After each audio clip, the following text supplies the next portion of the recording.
अस्सलाम वालेकुम three class, कैसे हैं आप लोग बच्चों। आज 12 जनवरी है और मंगल का दिन है। आज हम उर्दू एक का सबक नंबर 23 की बाकी रीडिंग करेंगे और इसके बाकी 3 सवाल करेंगे।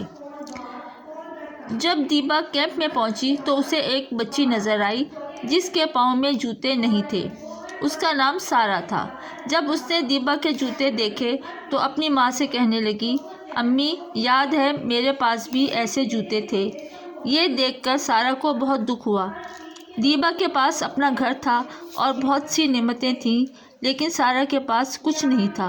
उसने अपने पाँव से जूते उतारकर सारा को दे दिए। उस दिन दीबा बहुत खुश थी। शायद ऐसी सच्ची खुशी उसे अपने नए जूते पहनकर भी ना मिलती। बच्चों यहाँ तक रीडिंग है। अब हम कॉपी पे काम करेंगे। बच्चों अभी हमने उर्दू का सबक नंबर 23 सच्ची खुशी की रीडिंग की। अब हम इसके 3 सवाल करेंगे। सवाल नंबर 3 है, दीबा ने कैंप में क्या देखा। इसका जवाब है, दीबा ने कैंप में एक बच्ची को देखा जिसके पैर में जूते नहीं थे।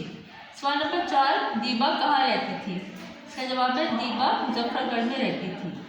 सवाल नंबर 5, दीबा ने सारा की मदद कैसे की। इसका जवाब, सारा के पाँव में जूते नहीं थे, दीबा ने अपने नए जूते उसे दे दिए।